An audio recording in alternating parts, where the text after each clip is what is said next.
Welcome to Exploration Dreamland, a quiet read-aloud of the writings of explorers of the real world and the worlds of imagination. Drop anchor, relax into your comfortable bunk, and drift off to Dreamland with us as we read an abridged version of Wild Nature Won by Kindness by Elizabeth Brightwen, 8th edition, published in 1898. If you would like to stay in touch between episodes, you can follow us on Instagram and Twitter at Exploration Dreamland. If you would like to recommend a text, please email us at explorationdreamland, all one word, at gmail.com. Before we begin, a small content note and a warning. Please be aware that this episode includes descriptions of insects and spiders. If you prefer to avoid that, please rejoin us at episode 15. This book was written quite some time ago and therefore does not necessarily reflect current day outlooks, language choices, and husbandry practices.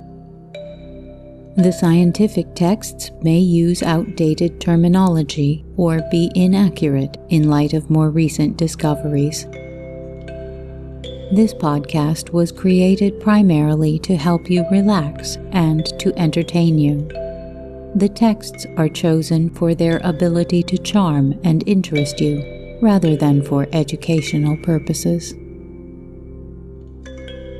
Now, take a deep breath in, and as you exhale, relax any tension in your muscles.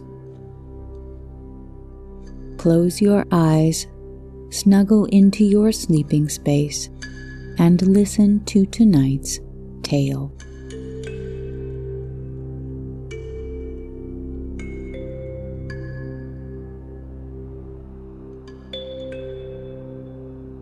An Earwig Mother. I had often read of the earwig as an incubating insect, and much wished to see for myself how she carried out her motherly instincts.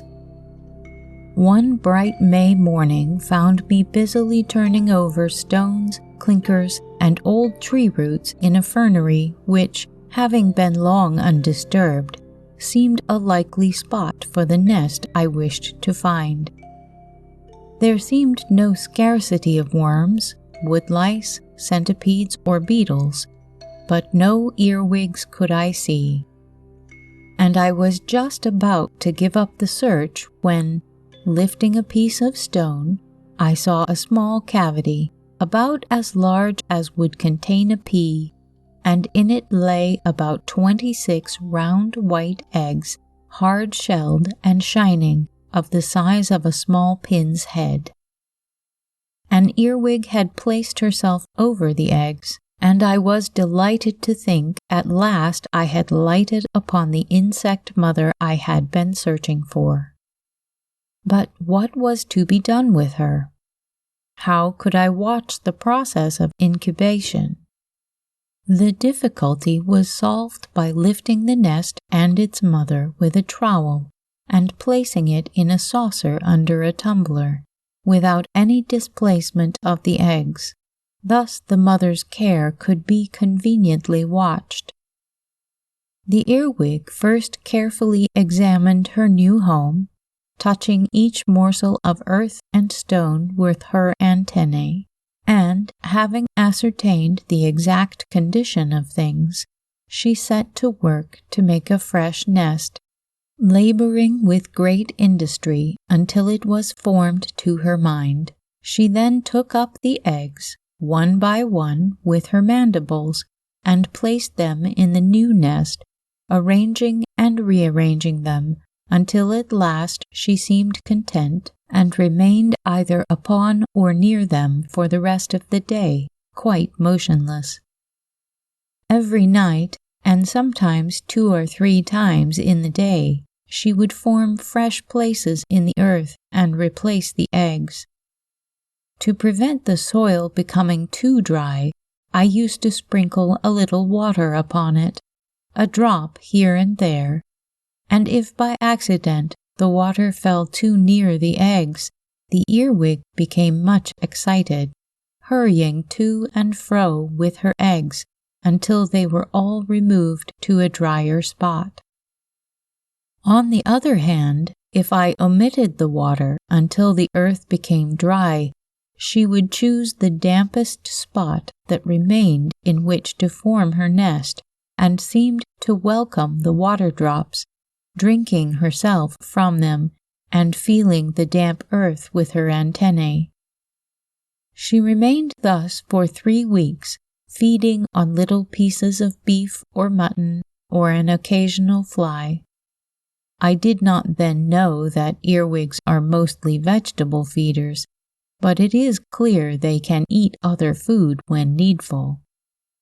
The first time I dropped a newly killed housefly near her, she looked at it intently, felt it with her antennae, and then suddenly wheeled round and pinched it with her forceps, and being apparently satisfied that it could do no harm to her eggs, she began to devour it, and after an hour or two, but little remained except the wings. As it was early in the year, but few insects could be seen, but by searching in the conservatory I found a large green aphis which I gave to the earwig. To my surprise, instead of devouring it at once, she applied herself to one of the projecting tubes of the aphis, and evidently sucked its sweet secretion, and enjoyed it as much and in the same way as ants are said to do. She feasted thus for 4 or 5 minutes, but I am sorry to add that, unlike the humane ants, who care tenderly for their aphids and preserve their lives by kind treatment, the earwig ended by munching up the unfortunate aphis till not a trace of it was left. At the end of 3 weeks, I found one morning all the eggs were hatched, and tiny snow-white earwigs with forceps and antennae fully developed were creeping about and around their mother. I placed a slice of pear in the saucer, upon which the little ones swarmed, and seemed to find it congenial food. In a few days they increased to nearly double their size when first hatched, and turned a light brown color. Having ascertained all I wished to know about the maternal instincts of the earwig, I released the mother and her family, and no doubt she was happy enough to return to her old haunt in the fernery, and would greatly prefer tree roots and stones to my tumbler and saucer arrangement.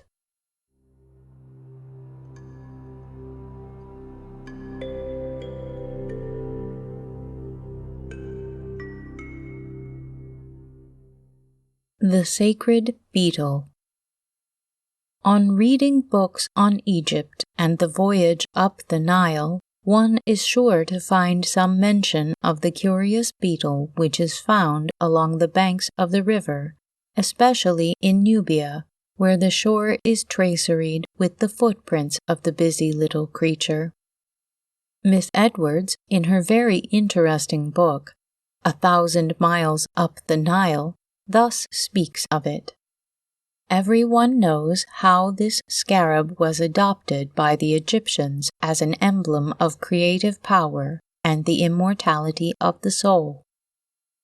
It is to be seen in the wall sculptures, on the tombs, cut out in precious stones and worn as an ornament, buried in the mummy cases, and a figure of the beetle forms a hieroglyph and represents a word signifying to be and to transform.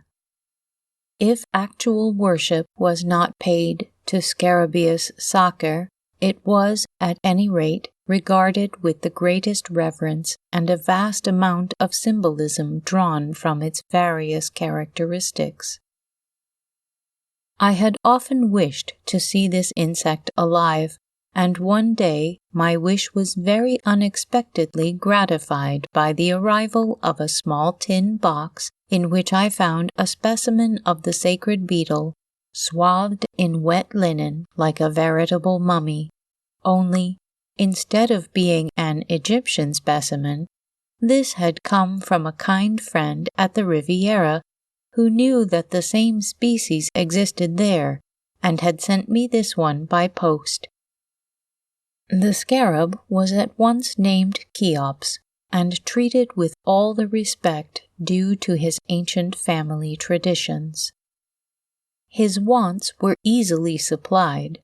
A deep tin box with earth and moss slightly damped gave him space for exercise, and then for food, alas that his tastes should be so degraded, he had to be supplied with cow dung.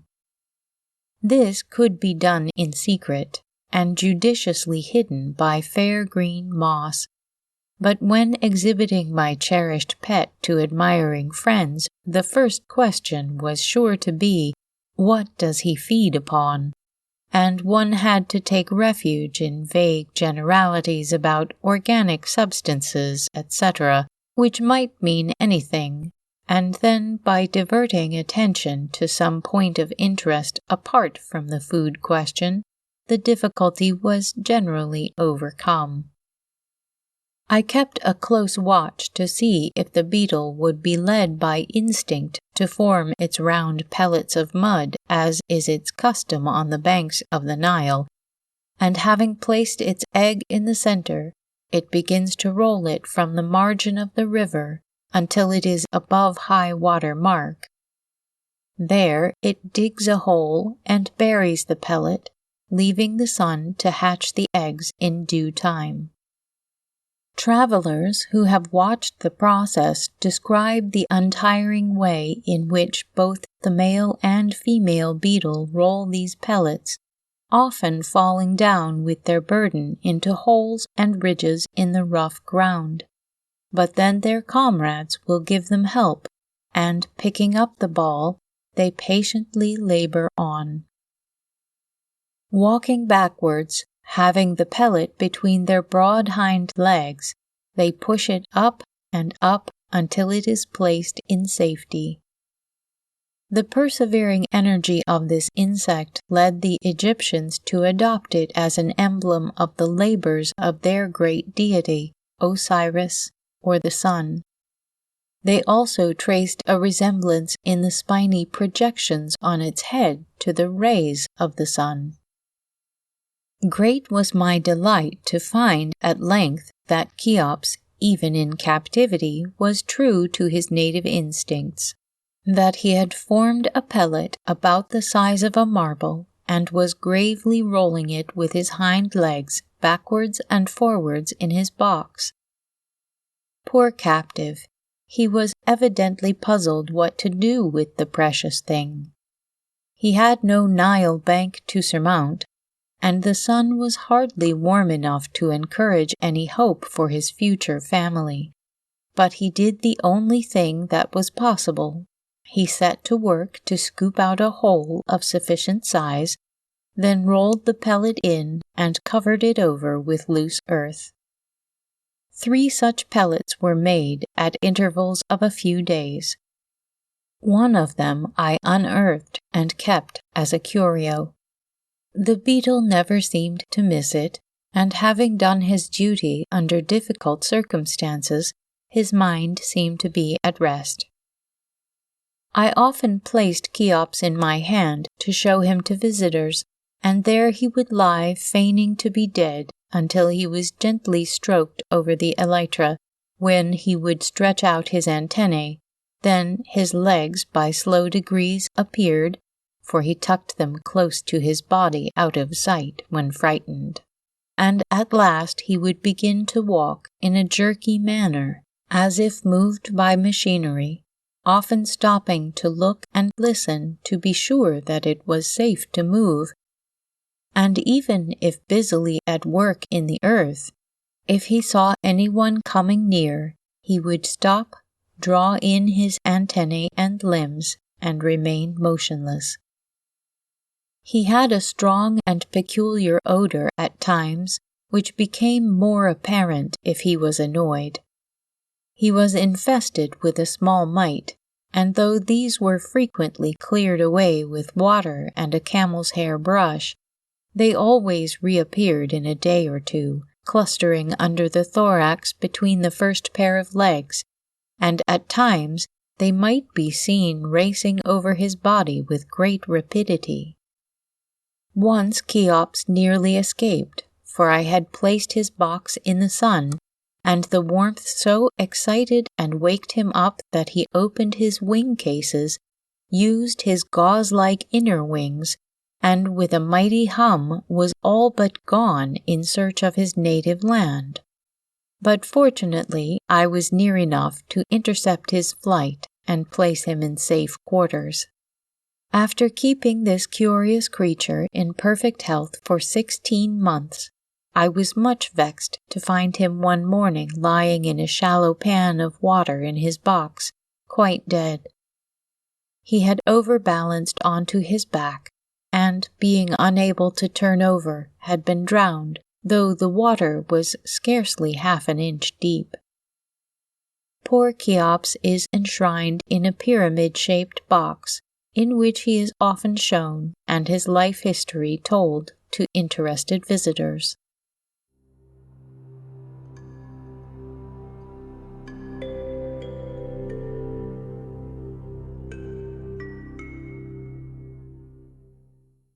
Spiders.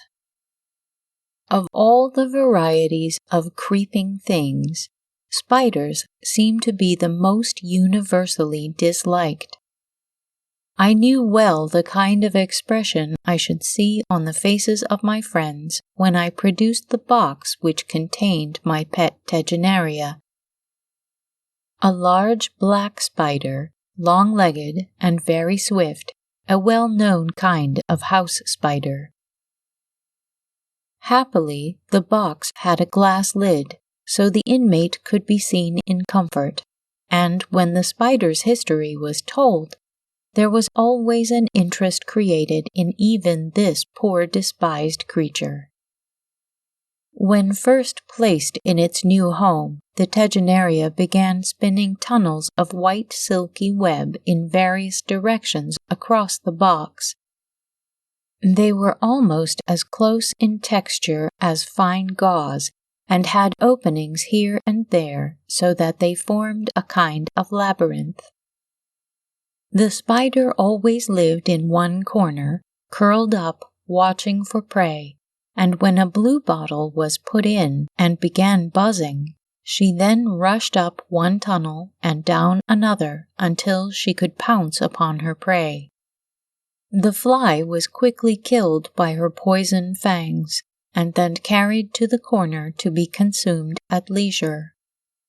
Unlike the habit of the garden or diadem spider, no cobweb was rolled round the victim, only the wings were cut off and the body carried away. After some months, I noticed the corner seemed filled up with web and fragments of insects, and when I examined it more closely, there appeared a large round ball of eggs, over which the spider had spun some web, and then had collected all the legs and wings of her prey, and stuck them carelessly here and there in the web so as to conceal her nest, and make it look like the remains of an old cobweb. Over this nest she kept careful watch. One could not drive her from it. She only left it for a moment to spring upon a fly, and would return with her food immediately and resume her watchful life in the corner. At length the young spiders were hatched in countless numbers. They crept about the tunnels, and though so minute as to be mere specks, they were perfect in form, active in seeking for prey, and appeared perfectly able to take care of themselves and begin life on their own account. I had kept the Tegenaria more than a year in confinement, and having shown such admirable motherly instincts, I thought she had earned the reward of liberty. No doubt she welcomed the order of release. At any rate, she scampered away under some tree roots, and possibly resides there with her numerous family to this day. Spiders hunt their prey in a variety of ways, some by spinning their beautiful web, with which we are all familiar. Others, as the zebra spiders, catch flies by leaping suddenly upon them, and these may often be seen on window-sills watching some coveted insect, drawing slowly nearer to the victim, till, by a well-directed spring, it can be secured. There are nearly 300 species of spiders in this country, and nearly all spin and weave their silken threads in some way, but each in different fashions according to their mode of life. The female spider is the spinner, and her supply is about 150 yards. When she has used that amount, a few days' rest will enable her to secrete a similar quantity. With great pains, the spider's silk has been obtained and woven into a delicate kind of material, but as each spider only yields 1 grain of silk, and 450 were required to produce 1 yard, the process was found to be impracticable. The insect possesses silk of 2 colors, silver gray and yellow. One is used for the foundation lines of the web, and the other for the interlacing threads. The silk is drawn by the spider from its 4 spinnerets, and issues from them in a soft, viscid state, but it hardens by exposure to the air. If a web is examined with a magnifying glass, it will be seen that its threads are closely studded with minute globules of gum, which is so sticky that flies caught in the web are held in this kind of bird-lime until the spider is able to spring upon them. Astronomers and microscopists make use of the strongest lines of the spider's web to form some of their delicate instruments. The thread is drawn in parallel lines at right angles across the field of the eyepiece at equal distances, so as to make a multitude of fine divisions, scarcely visible to the naked eye, and so thin as to be no obstacle to the view of the object. One means of classifying spiders is by the number of eyes they possess. These are usually 2, 6, or 8 in number. The fangs with which the spider seizes its prey are hollow and emit a venomous fluid into the body of the victim, which speedily benumbs and kills it. In Palestine and other countries, a kind of spider is found which is entirely nocturnal in its habits, and never either hunts or feeds in daylight, but makes itself a little home where it abides safely till sunset. It is called the trapdoor spider, from the curious way in which it protects the entrance to its nest. It bores a hole in the dry earth of a bank a foot or more in depth, lines the hole with silk, and forms a lid or trapdoor, which secures the spider from all intruders. I have one of these nests in which the door is a wonderful piece of mechanism, quite round and flat, about as large as a 3-penny piece, made of layers of fine earth moistened and worked together with silk so that it is tough and elastic and cannot crumble. The hinge is made of very tough silk and is so springy that when opened it closes directly with a snap. The outside is disguised with bits of moss glued on so that no one can see where the door is. The only way of opening it is with a pin, and even then the spider will hold on inside with his claws, so that it is not easy to overcome his resistance. Amongst some insects sent to me from Los Angeles is a huge mygo, a hairy monster of very uninviting aspect. When its legs are outspread, it measures nearly 6 inches across, and one can well believe the stories one hears of its killing small birds if it finds them on their nests. A gentleman living in Bermuda is said to have tamed a spider of the species mygo and made it live upon his bed curtain and rid him of the flies and mosquitoes which disturbed his nightly rest. He thus describes this remarkable pet. I fed him with flies for a few days, until he began to find himself in very comfortable quarters, and thought of spinning a nest and making his home.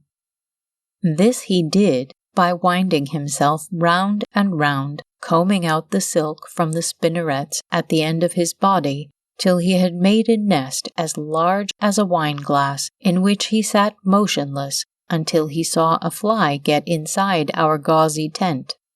Then I could fancy I saw his eyes twinkle as his victim buzzed about, till, when it was within a yard or so of him, he took one spring and the fly was in his forceps, and another leap took him back to his den, where he soon finished the savory morsel. Sometimes he would bound from side to side of the bed and seize a mosquito at every spring, resting only a moment on the net to swallow it. In another corner of the room was the nest of a female mygale of the same species. She spun some beautiful little silk bags, larger than a thimble, of tough yellow silk, in each of which she laid more than a dozen eggs. When these hatched, the young spiders used to live on her back until they were old enough to hunt for themselves. I kept my useful friend on my bed for more than a year and a half, when, unfortunately, a new housemaid spied his pretty brown house, pulled it down, and crushed under her feet my poor companion.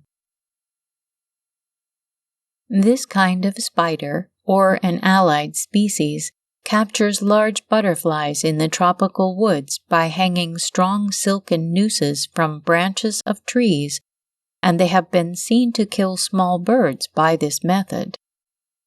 One of our British spiders lives under water in a dome-like cell of silk, which is filled with air like a diving bell by the spider carrying down successive globules of air between its legs, which it liberates under the dome until it is filled, and the young are hatched there. The spider, on its way through the water, never gets wet. It is hairy and is enveloped in a bubble of air, in which it moves about protected from wet and well supplied with air to breathe.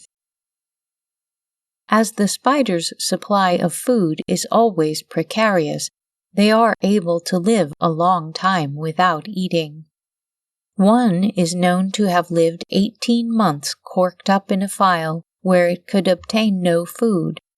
But though thus able to fast, the spider is a voracious feeder, and will eat its own kith and kin when hard pressed by hunger.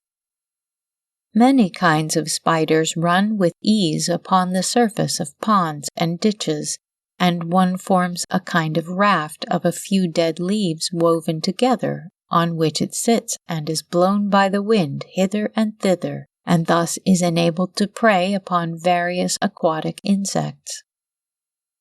The surface of grass lawns may be seen on autumnal mornings covered with tiny webs gemmed with dew. We may therefore estimate the immense number of flies captured by these traps so thickly spread over the grass, and see in them another proof of the adaptation of each created thing for its special purpose, and how wonderfully the balance of nature is maintained, so that one creature keeps another in check and all work harmoniously together.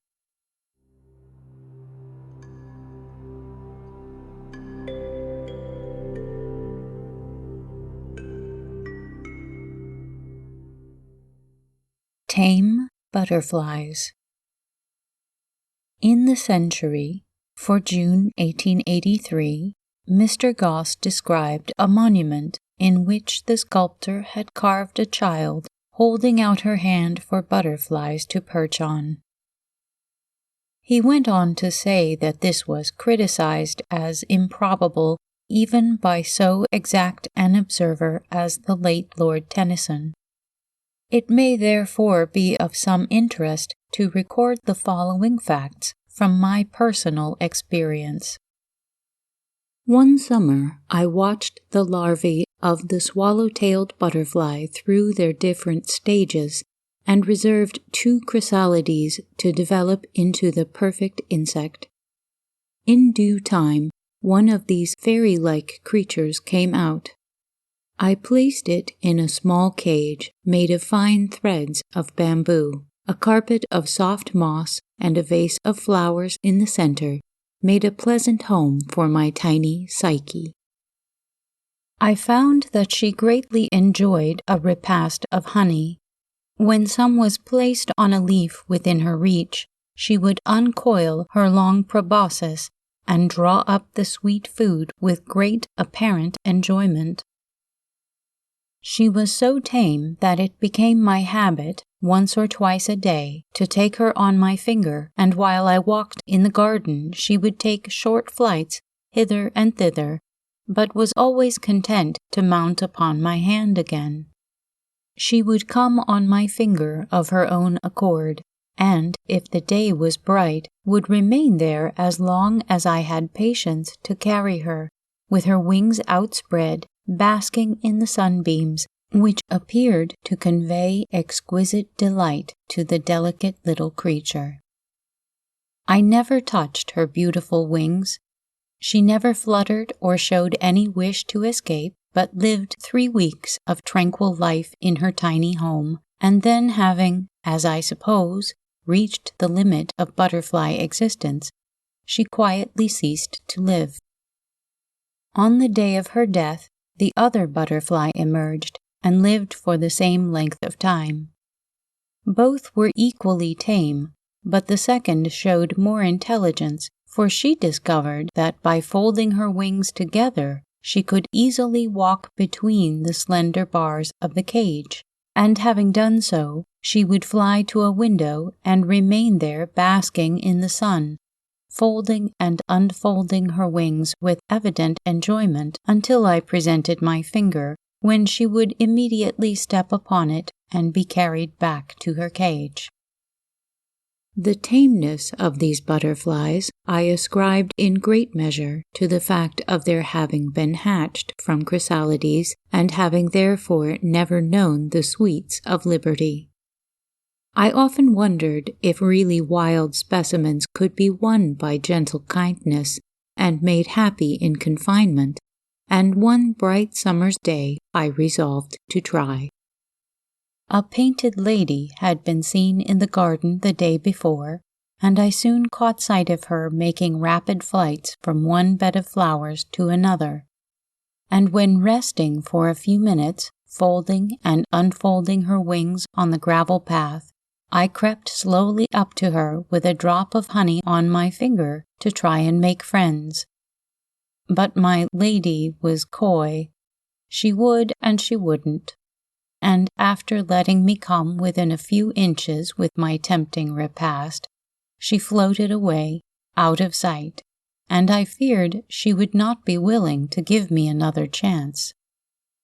However, I waited quietly, and in a few minutes she alighted at a little distance. I again drew near very slowly, and again she sailed away. But the third time she gained confidence enough to reach out her proboscis and taste the honey, and finally crept upon my finger. I very gently placed the light bamboo cage over her and brought her indoors. She, all the while, entranced with the sweet food, remained quietly on my finger, and when satisfied, crept upon a flower in the middle of the cage, and after a few flutterings round her cage, seemed content, and folded her delicate wings to rest. Whilst engaged in her capture, I had observed a red admiral hovering over some dahlias, and thinking Cynthia might like a companion, I tried my blandishments upon him. I had not much hope of success, for though a bold, fearless fellow, he is very wary, and his powerful wings bear him away in swift flight when alarmed. Many a circle did I make around that dahlia bed.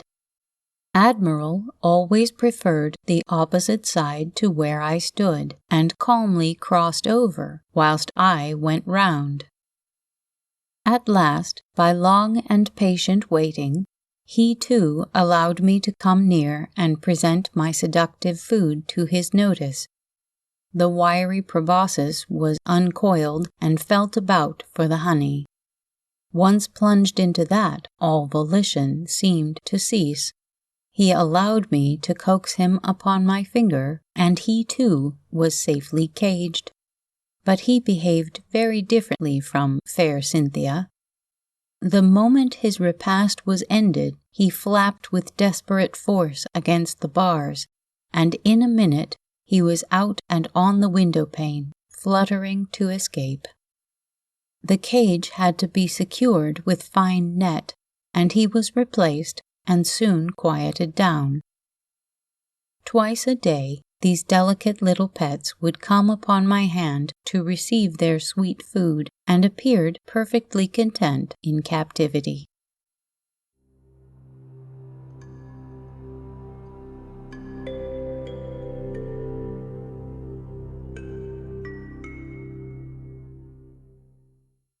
Ant lions.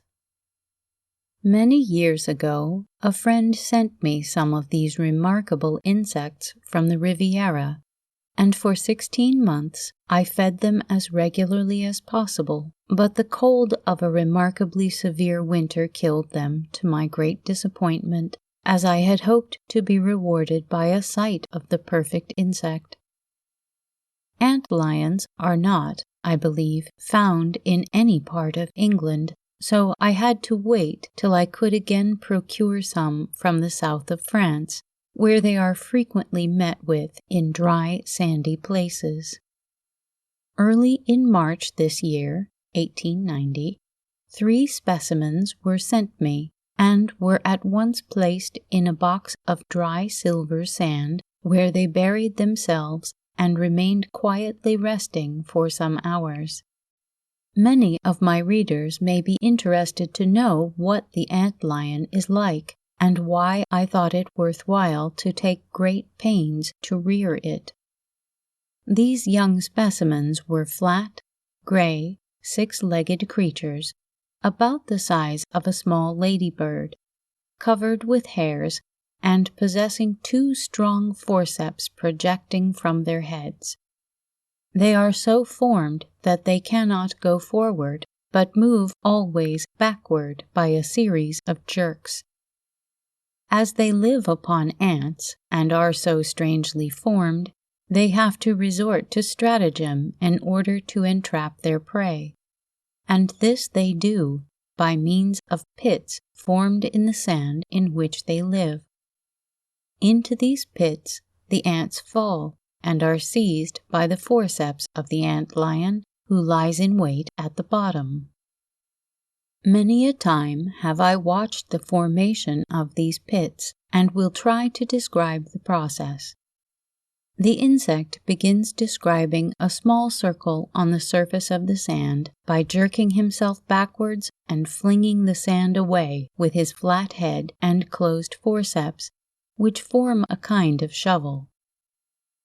Each circle is smaller than the last, until the pit is like an inverted cone, and the antlion lies buried at the bottom, only his forceps being visible. When an ant has fallen headlong down into the pit, it makes frantic efforts to escape, and if the antlion sees that it is likely to get beyond his reach, he then, with his forceps, flings some sand at it with such unerring aim, the poor victim is sure to roll over and over until it reaches the jaws of its captor, who feasts upon it and then flings the remains of the body out of the pit. One difficulty was how to ensure a supply of ants, but this was overcome by filling a box with part of an ant's nest, and as these insects settled down and seemed content with their quarters, they were ready when wanted, and 3 times a day the lions had to be fed. One learns to sacrifice one's feelings in the cause of science, but to the last it was a real distress to me to have to put the poor little ants where they would be devoured. But nature is cruel, and from the real lion to his insect namesake, preying upon one another seems the prevailing law of her realm. As the ant lions grew, the pits increased in size.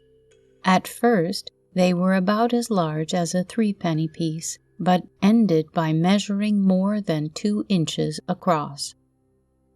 I could not tell whether the insect molted its skin, as it was always hidden, but in July, after 4 months' feeding, the antlions changed into chrysalides which looked like perfectly round balls of sand.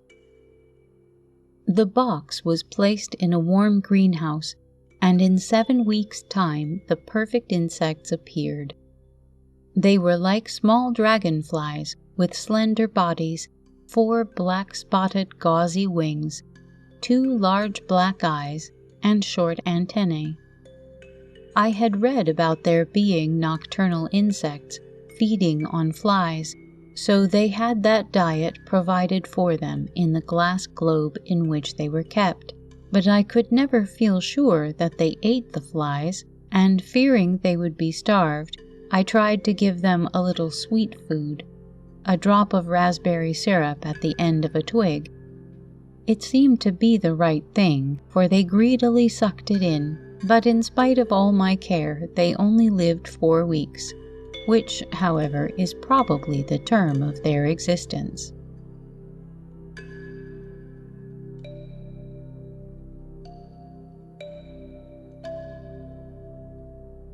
Stay tuned for the next segment from Wild Nature Won by Kindness by Elizabeth Brightwen. Please follow, rate, and review us on your favorite podcast app. Keep in touch with us on Twitter and Instagram, and recommend us to anyone you know who could use a quiet break or a little help falling asleep. Exploration Dreamland is produced, edited, and hosted by me, Sarah Van Zaley. A big thank you to Project Gutenberg for helping me find this and many other interesting publications. Thanks also to Kevin MacLeod at Incompetech.com for providing the theme music for this show. The title of this piece is Kalimba Relaxation Music, if you would like to visit his website to hear it in its entirety. Sweet dreams.